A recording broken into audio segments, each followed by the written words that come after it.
Thank you, Father, for this morning. Thank you that you are the King of Kings and the Lord of Lords. Father, we pray for this morning that as we know, Father, that we enter your presence.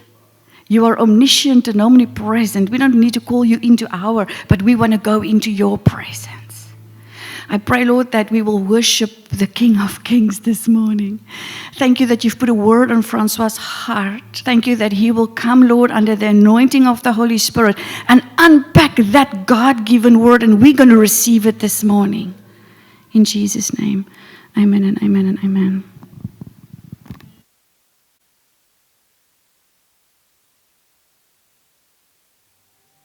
In 2 Corinthians 9, it says, "But this I say, he who sows sparingly will also reap sparingly, and he who sows bountifully will also reap bountifully. So let each one give as he purposes in his heart, not grudgingly or of necessity, for God loves a cheerful giver." I do love that scripture, but I also find it interesting that so many people use that as an excuse not to tithe. Because they say, but I'm not feeling it in my heart today. And my response there is always what it says in Jeremiah, where it says, but the heart is deceitful above all things. So if you aren't feeling it in your heart, then that must mean that your heart is wrong. In Psalm 51, it says, "But keep creating in me a clean heart, and fill me with pure thoughts and holy desires, ready to please you." So my next question is how do we please God? We please God by being obedient to Him. Somewhere in the Old Testament, I can't remember where, the Lord says, but He wants obedience over sacrifices. He wants me to be obedient to His instructions more than He wants sacrifices from me. And for us, when we have that change of heart, and the scripture specifically says, keep creating in me a clean heart. It's not something that happens overnight. It does take some time. But when that heart is changed, you become cheerful in doing what the Lord says. Yes, it might be a difficult instruction, but you become cheerful because you can do what He instructed. Not because of what the instruction is, but because you get to do what He says. So this morning, as we get to tithe, because it is something we get to do, we have to choose to do it still. Be cheerful in doing what the Lord says. Be cheerful in tithing because He says that we have to tithe, not because my bank account makes sense in tithing. Thank you. There is the card machine at the back. They have the baskets going around, and then I will pray for us. Thank you so much. Thank you so much for today, Lord. Thank you that You create in us a new heart, Lord. I pray that each of us allows You to change in our hearts what needs to be changed, Lord. And thank You, Lord, that You will make us cheerful in doing what You want us to do. In Jesus' name, amen. I was so amazed to see so many people here. I thought it's a long weekend. But thank you for being here. So, we've got lots of time. Tomorrow's holiday. Oh, Dewald verjaar môre. Dewald! Happy birthday, brother. May the Lord bless you with all the blessings and the dreams you've got. May God bring that into fulfillment. Anyone else verjaar? Woo! Whoa! May the Lord bless you. Now life is starting, eh? Wow. You can't laugh. You're not there yet.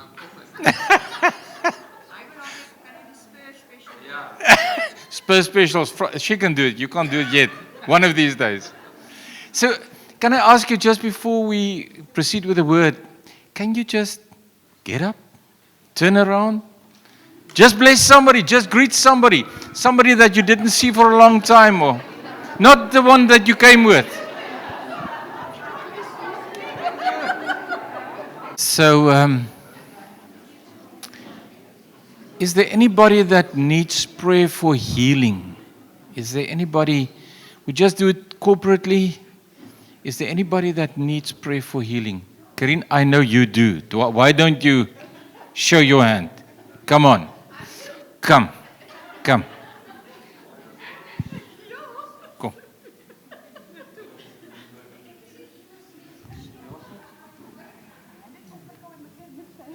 Dewald, kom. Those of you who need prayer, please.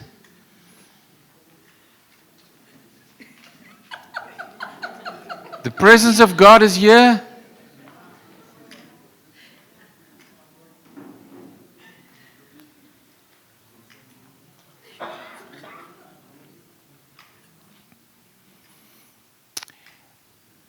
God just put it in my heart while we were sitting there. And just remember, I'll pray for you, but because it's God saying He want to touch you, it's between you and God. It's not how many sins you have or how much faith do you have. It's nothing about that. It's about God's love for you. And it says in the word, this Jesus of Nazareth went about all places and healed those that were oppressed, that were sick. And He gave us that authority to do just that. So, Alfred, will you just come and you can just touch everybody that is here, and let's just pray for the people. Are you in the prayer line or you for her? Okay. So will you please stretch your hands? These people really need God's touch. Heavenly Father, we pray in the name of Jesus Christ, Yahweh Raphael, our healer. We pray that you will touch each and every one as they are standing here, Lord. That the healing power of our Lord Jesus Christ will just flow through their bodies at this very moment, Lord. We've seen that so many times that when we pray, you do the miraculous. We've seen it in our own lives, Lord. We've seen it in other people's lives, how you touched people, how they were healed. And that is what we trust you for in this morning. Every pain, every sickness, everything that the doctors decreed and declared over our lives, Lord, we bring it to the feet of Jesus and we speak divine healing and divine health in the mighty name of Jesus Christ, our healer, our King, the Almighty God. And we receive it, Lord. When we pray it, we receive it because we know it's your will. Thank you that you touched people right now. And even people that will listen to this recording afterwards, Lord, when they stretch their hands and say, touch me, Jesus, that you will do that it will be a miraculous encounter with the living God. I pray that this healing anointing will just continue to flow through us, Lord. And that we won't stand here tomorrow again. But the healing anointing of Jesus Christ will completely heal us, transform us, touch our bodies, soul, and spirit. And that we will be healed, whole, in the mighty name of Jesus. And we praise you for that. We receive it, Lord, in Jesus' mighty name. Amen. Let's give God all the glory, all the praise that He deserves in Jesus' name. Amen. Amen.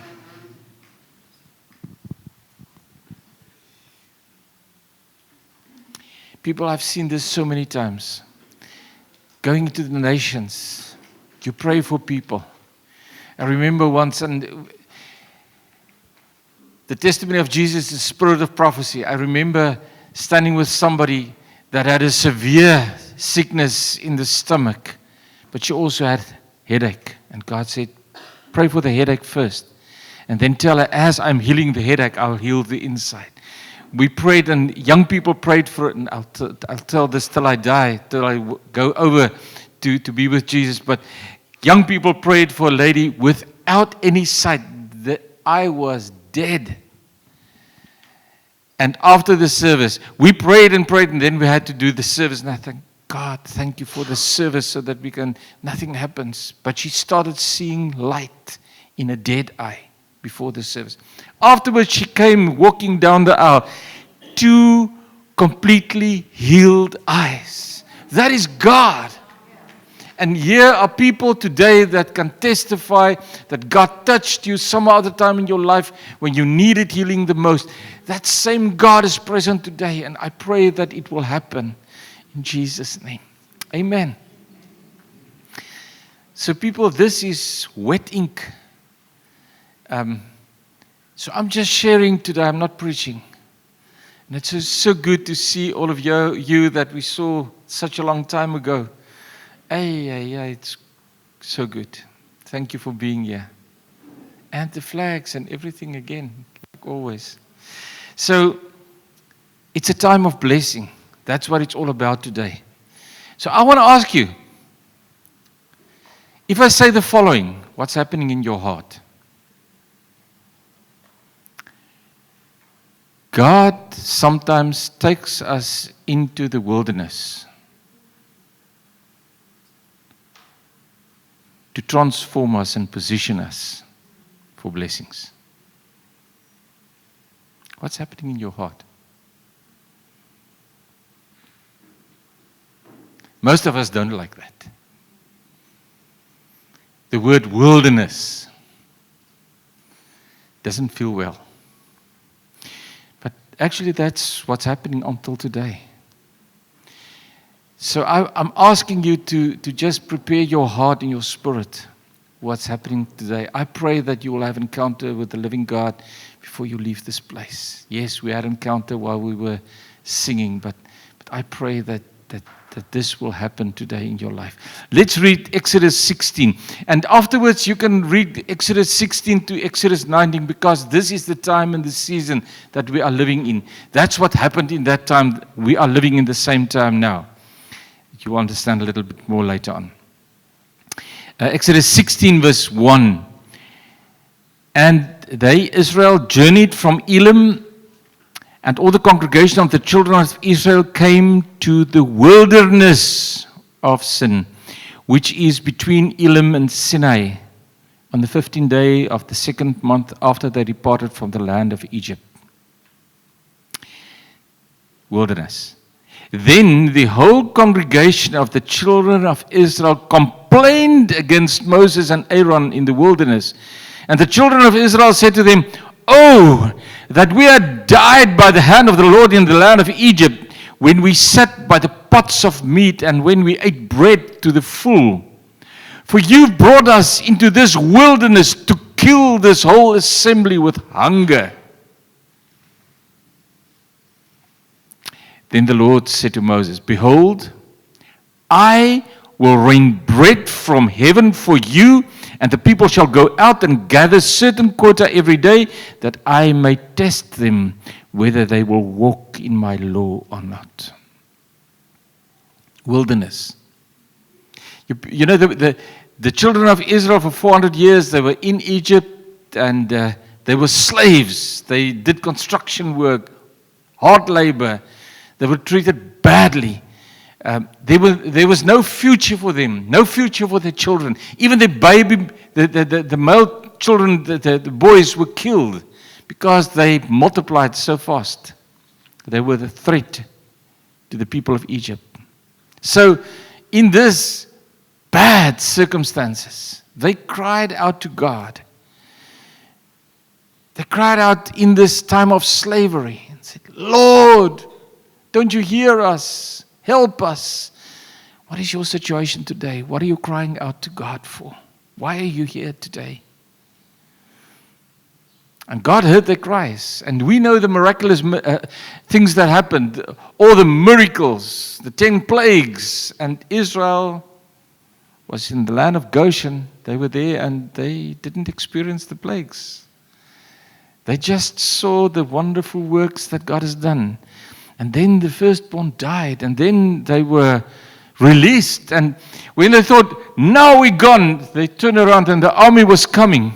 And God did the miraculous. He opened the sea, and they went through, and when the mighty Egyptian army was in the middle of the sea, destruction, God drowned them, all of them, simultaneously. And now Israel thought, now we are free. Now we are no more slaves. And the next moment they realized, but we are in the middle of the wilderness.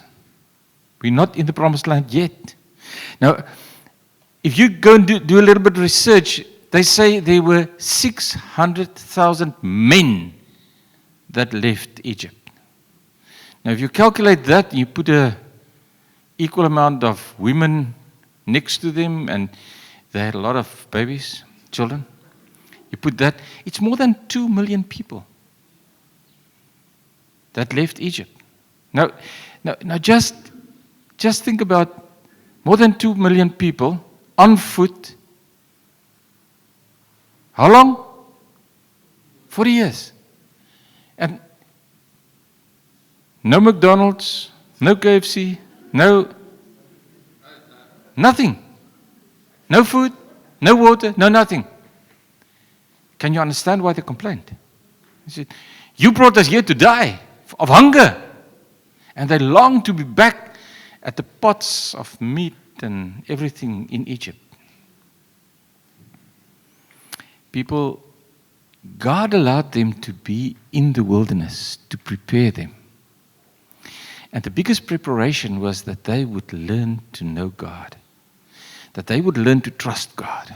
And this is the message for today. When God allows us to be in a wilderness season, He wants to position us, to take us to the promised land. But it's so important that we learn to trust in God and God alone. Did you ever experience wilderness? Is it something familiar to you? So, Kana, I'm so glad you are here today. I didn't know you would be here. So I'm going to share very personal stuff today because God put it on my heart and my wife said I must do this. So, yes, ma'am, I'll be obedient. So, we were, just before COVID, we were going to a place that we yearly go to in wilderness. And when we went there, a friend of hers said, I've got a word for you. And we expected, wow. And she said, God is taking you into a season of wilderness, or something like that. Okay. And then COVID came. Now perhaps, I don't know whether Jacques shared all of this with you. He sat me down one day and he said, you don't worry about your future. I'll be there for you. You know that He provided most of our income. And then COVID came and Karna got the thing first and then Jacques got it and he died. He just stepped over. So there we were, without income. At that stage, we also gave over the ministry, to some other leaders, and there was no income for us. So the word came true. We were in the wilderness. And for the first time in our life, we had to trust. Really trust. We thought we were living in faith. We didn't know what it meant. So it was in a humbling time, I can tell you. So, we were forced to be dependent only on God. And I think at that stage, I started to understand. I don't think I understand it completely today, but when in Matthew 6, 32, 33, 34, it says, your heavenly Father knows that you need all of those things, but seek first the kingdom of God and His righteousness, and all these things shall be added unto you. Therefore do not worry about tomorrow, for tomorrow will worry about its own things. Sufficient for the day is its own trouble. So it's easy to read this, but to walk this. So this time is a time of blessing and transition. I'm going to say that again so that it sinks in. It's a time of blessing and transition. When Israel cried out to God in this season, it was the month of Iyar. That's the month, the biblical month that we are in. And ER is a very interesting month because it's a month that it's about the blessings of God. Can you believe it? So go and read Exodus 16 to 20.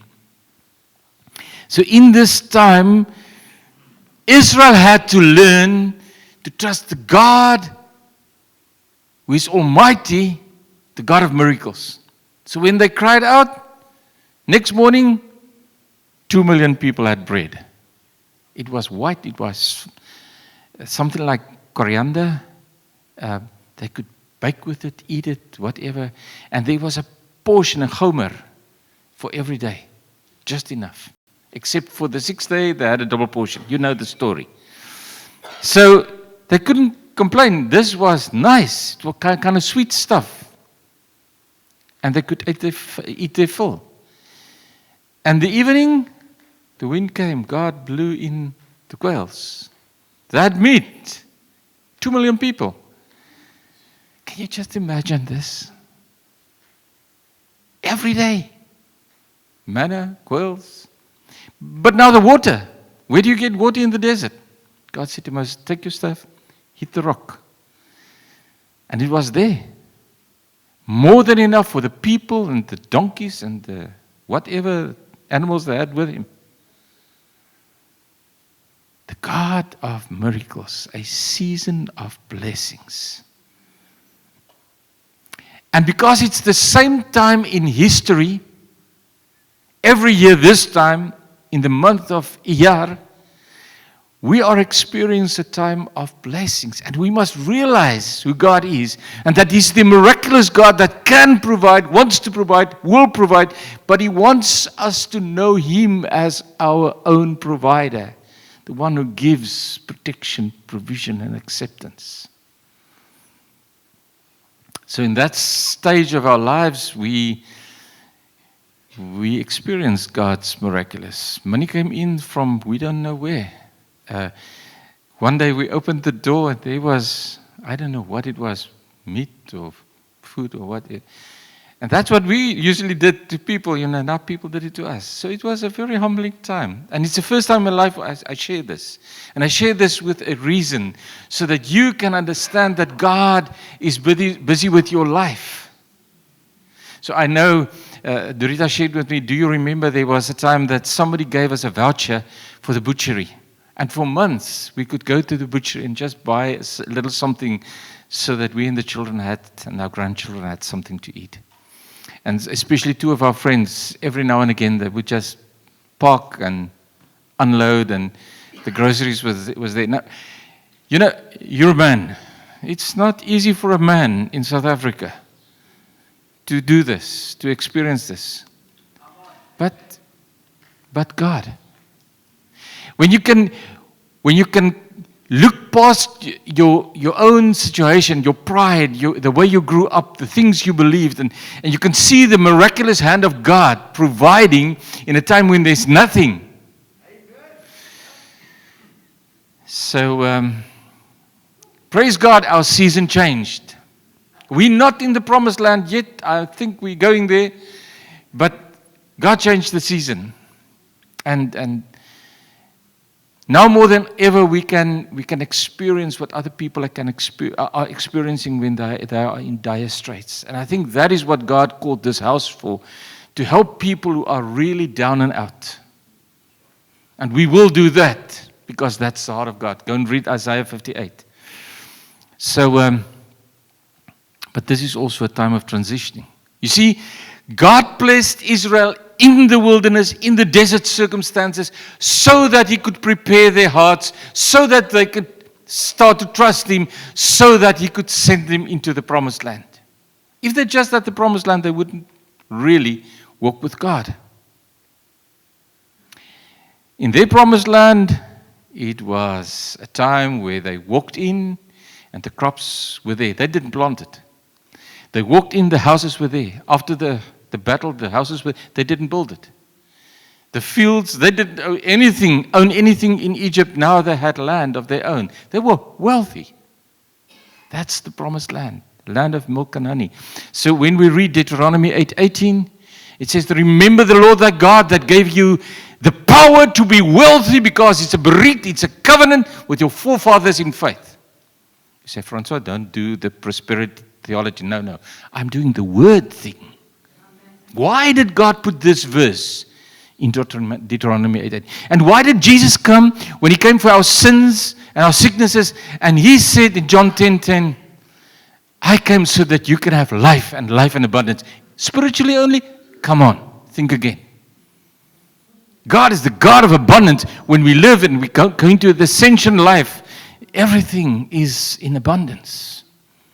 And God says, my word, Isaiah 55:11, so shall my word be that goes forth from my mouth. It shall not return to me void, but it shall accomplish what I please, and it shall prosper in the thing for which I send it. So I feel like Wigglesworth.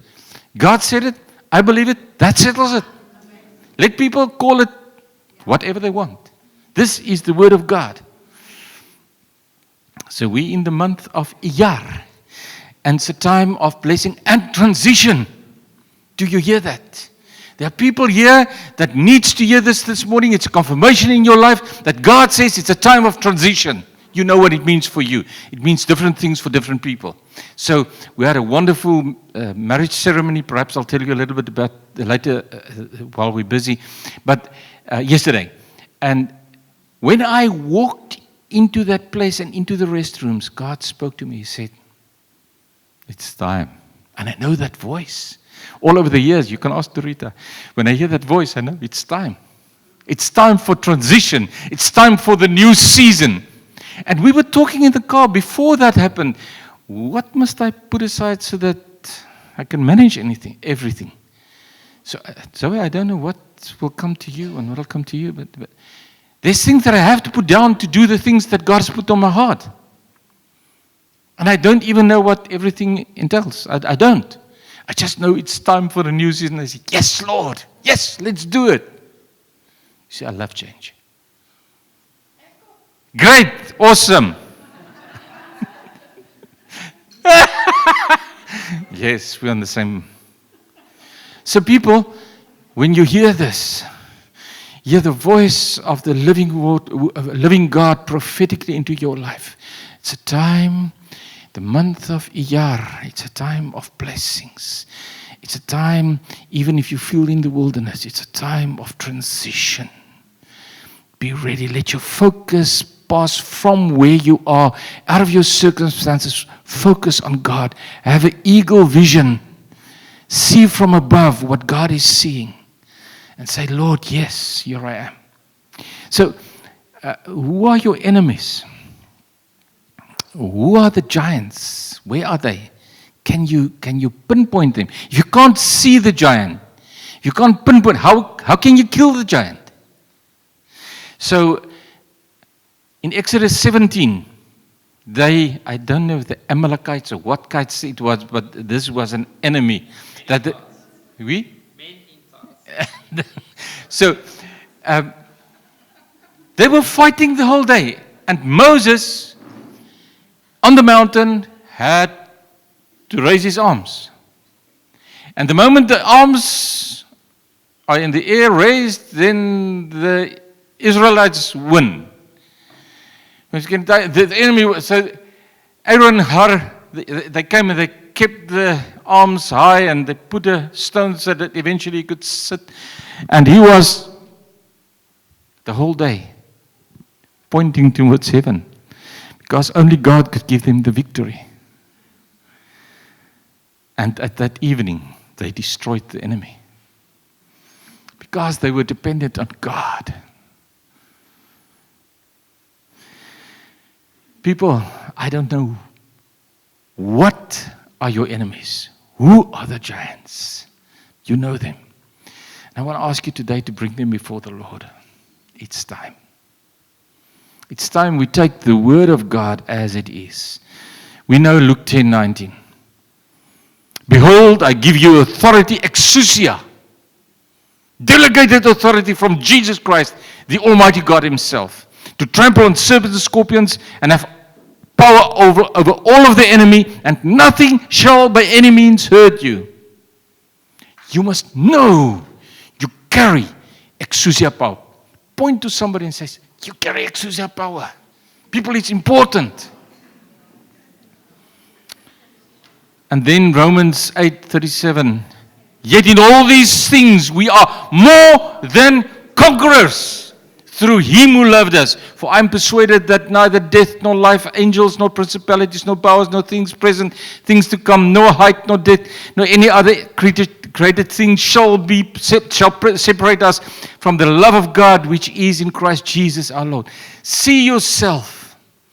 Let's take the eagle's flight. See yourself as victorious, more than a conqueror. Not your circumstances, not where you are, not financially, relationship-wise, work-wise, health-wise. Just see yourself as more than a conqueror, more than victorious. Can you see that? Because that is how God is seeing you. We're coming back to identity also now. And then there's the presence of God. In this month of Ihar, it was identity. It was the presence of God. So, while God was speaking to Moses about all these things that's happening, it says in Exodus 16:10, now it came to pass, as Aaron spoke to the whole congregation of the children of Israel, that they looked towards the wilderness. Look towards the wilderness, and behold, the glory of the Lord appeared in the cloud. Where was the cloud? In the wilderness. What happened in the cloud? The presence, the glory of God was in the cloud. That's why God created a cloud by day and a pillar of fire by night. Yes, you can come, Franco, the time is right. They needed to experience God's presence. That's the only thing that could take them through. You and me, we need to experience God's presence. We need to know Him, to depend upon Him. That's the only way through this life. And things are not getting easier, not in South Africa, nowhere in the world. We'll need that more than ever before. We need the cloud by day, the pillar by night. That's why Jesus came. Hebrews 4:16, let us therefore come boldly to the throne of grace, that we may obtain mercy, find grace in the time of need. I pray, and we will go into, we by far not finished, but we will go into a time now for you just to open your hearts and to ask God for more of His presence, that we will experience. His presence is here, but that we will experience, that we will tap in. You know, when we look at 2 Corinthians 3:18, it says, as we behold the glory of God, that glory shines on us and we reflect the glory, and we become carriers of that glory because it shines from us. It's increasing, it never diminishes.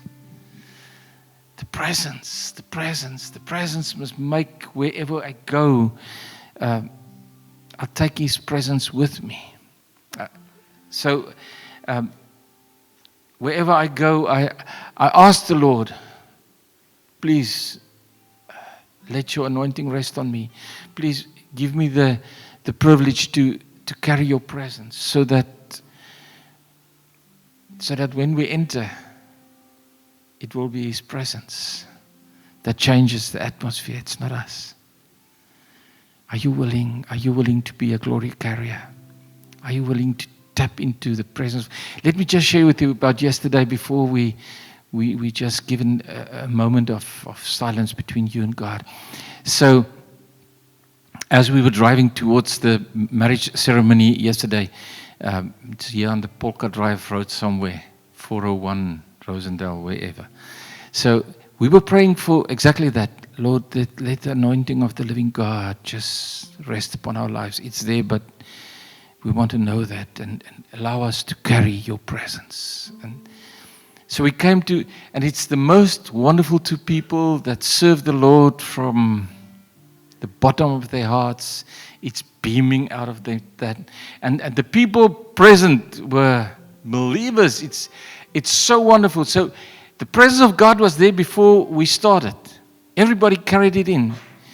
But it was so wonderful. It's the first time in my life that I experienced during a marriage ceremony that I bring the Word of God. And the anointing is so heavy that you can feel it in the back of the place. But the two people standing here,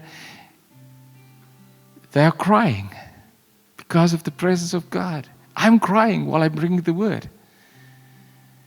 People, that's where we should live. We should know the presence of God. So where you are, just step in. I ask Franco just to take us in. Just step in for a moment and just ask the Lord, Heavenly Father, show us your glory. Show us your glory. More of your presence, Lord. We desperately need this. We cannot go on without you, Lord. We cannot go on without your presence. We pray for encounters with you, and even in this very moment that we will encounter you. Release your glory in a way that we will feel it and experience it, know it. We want to glorify you. Just touch us in your own special way, Lord. Just keep on praying, asking God to do this in your life. We're going to continue with this in just a moment. In this same time of blessing and transitioning in the month of ER, God also spoke to the people about identity. Exodus 19 verse 5. Now therefore, if you will indeed obey my voice and keep my covenant, then you shall be a special treasure to me, above all people. For all the earth is mine, and you shall be to me a kingdom of priests, a holy nation. This is exactly what God is saying to us today. Know who you are. Your identity is not in your title. It's not in the work you do or what people say about you. Your identity is in Christ. What God says about you. And He says, you are special in my eyes. You're a holy people. You're separated. You are set apart for me. And it's exactly what 1 Peter 2 verse 9 says. But you are a chosen generation, a royal priesthood, a holy nation, His own special people, that you may proclaim the praises of Him who called you out of darkness into His marvelous light. So we are the ambassadors of God. Can you see yourself as an ambassador of Jesus Christ on planet Earth? And in being an ambassador, we proclaim the praises of God. And this is how we're going to end today. We're going to proclaim His praises in worship. So can we stand and just glorify and just worship Him while we know we are in this time of blessings and transition. And we are a called out people, and we live in His presence with the cloud by day and the fire by night. Deeper, show me your face, Lord. Show me your glory. We will be carriers of the knowledge of the glory of God on the planet Earth as long as we live. And we will train carriers of glory to stand up as the next generation. But we will also proclaim the praises of the living God as long as we live. So let us just do that in worship.